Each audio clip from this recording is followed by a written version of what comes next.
fam. Today we are going to be talking about the new moon on April 20th at 29 degrees of Aries. This is going to be 4:13 Universal Time and 12:13 in the morning for those of you who are local that like to watch in North Carolina. So let's hop right into it and get started. Alright, so I'm first going to highlight where the new moon is in Aries, right here at 29 degrees. Some of the other things that I'm going to talk about is Pluto over here at 0 degrees, 19 minutes in Aquarius. We are also going to discuss Jupiter here at 23 degrees of Aries, and what is not in the chart is an inconjunct from Psyche to Jupiter. That is also at 23 degrees of Scorpio. And then we have here Venus at 10 degrees of Gemini. And that is going to be semi-square to Pallas here at 25 degrees of Cancer. So now that I've shown on the chart the different things that we're going to talk about, we're going to back out so that we can discuss it. So I'm going to link my Through the Degrees video in the YouTube version of this in the description, so that way you'll be able to follow along a little bit differently. But the new moon being at 29 degrees is very significant. I've always speak about how 29 degrees is the best of something and 0 degrees is the worst of something. So with this being a new moon at 29 degrees, we are getting such a powerful fresh start. Aries is a very powerful, strong-natured sign. It's the ram, it's head first, and it's like the utmost new confidence that we have developed here. So it's a really good, bright start to this phase that we're coming into.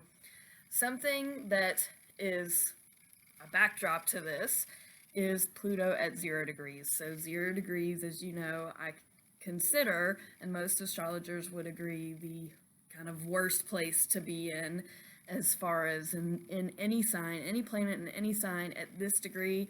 It's a really hard place to be. So Pluto is sex, death, reincarnation, and that being in a sign like Aquarius, wow, it's just, Aquarius is all about changing things up socially, and it's a lot about making friends, and it's definitely about social justice. So this powerful Pluto in such a change as Aquarius is 0 degrees.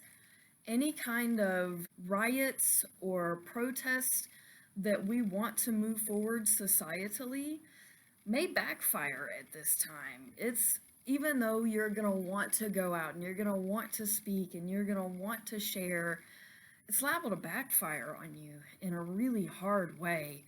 And I don't know how our society is going to be able to cope with all of these differing opinions, and we're all fighting, but Pluto just came out of Capricorn, the deepest part of our structure in society. Aquarius is not structured. So we're moving into things becoming really shaky. So as we've seen so far with the banking system starting to collapse, it's kind of just the beginning, unfortunately. So the broader picture of our world right now is a very shaky one, and we're not going to be able to come out of this quickly. Pluto is a very slow-moving planet, so it's going to be hard to process this. I'm going to say over the next 6 months, we're definitely going to be seeing some shaky stuff socially. The other thing that I wanted to talk about is Jupiter in Aries in conjunct Psyche in Scorpio. So Jupiter is the biggest planet that we have in our solar system, and that in astrology represents broadening, expansion, specifically of philosophy, of higher education, of, our larger social groups and social circles. So Mercury is the small kind of one-on-one, or, your very close group friends, whereas Jupiter is like the expansion of that. So it's like public speaking roles. And that is in Aries. So people that have Jupiter in Aries, they talk about themselves a lot.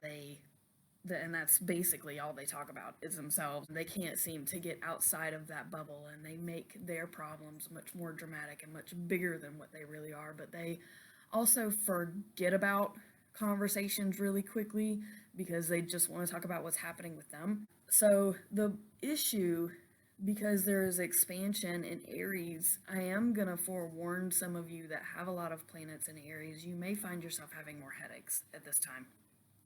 Besides the point, the in conjunct to Psyche is that inner dark mind. It is in Scorpio, and this is not a good back and forth. In conjunct is a very irritating aspect. So you'll see that the people that want to be deep dark and complain and just be moody and blah, the Jupiter in Aries is like, well, I don't want nothing to do with you. And Psyche in Scorpio is, I don't want nothing to do with you, but in a different, darker way. If you're finding that you're on one side of this or the other, or you could possibly be going back and forth where you're feeling really bad and really down, and then completely swinging the pendulum, and you're really excited to get yourself going and get motivated. So there's going to be a big swing back and forth as this alignment plays out with those types of emotions and conversations, and it's going to be quite exasperating. So just grin and bear it as best as you can. The last thing that I want to talk about is Venus in Gemini, semi-square Pallas in Cancer. I don't talk often about semi-squares because there's math involved, and even though I do a lot of math, it's not necessarily my favorite subject. English is my favorite subject, besides the point. Because I have to do math, I don't quite often talk about semi-squares, but this one I did want to talk about. So Venus is about relationships. It's not just romantic relationships, as the assumption may seem. So Venus in the sign of Gemini is wishy-washy relationships. Gemini is a very intellectual sign. They're in their mind a lot. Your heart essentially may be in your head at this time, and you may have differing relational options going on, whether it's professional relationship. It definitely does encompass romantic relationships, but it also is family relationships. And so there's something in your head that you're going back and forth about your relationships. Now, semi-square to Pallas is a less irritating aspect than an inconjunct, but it's kind of like a mild inconvenience, really. So Pallas is a very strong asteroid. Pallas, Athena, I've talked about the mythology before. She was a warrior, but a very kind of poised warrior. In Cancer, so this is probably fighting with your mom or some female figure that you see higher than you. So there may be a tiff with a mother figure coming up that you're going to have to balance mentally how you want to handle the conversation and the direction. And like I said, it's more of a mild inconvenience, and this could even be a mother figure at your job or just a mother figure in general. So that kind of negotiation today, and it's really only going to last this particular day, it's just a mild inconvenience that you might see. So if you are having a phone call, and I'm not going to tell you to ignore phone calls from your mom, obviously, but if you don't have the time or the patience, you may want to try and excuse yourself from the conversation this day, because this day may not be the best day to have whatever conversation you've been going back and forth about, or you might want to retort a certain kind of way, but you have to, balance and figure out how you're going to do it. And Gemini is the type to kind of pop off at the mouth, and just, so you may want to reserve that.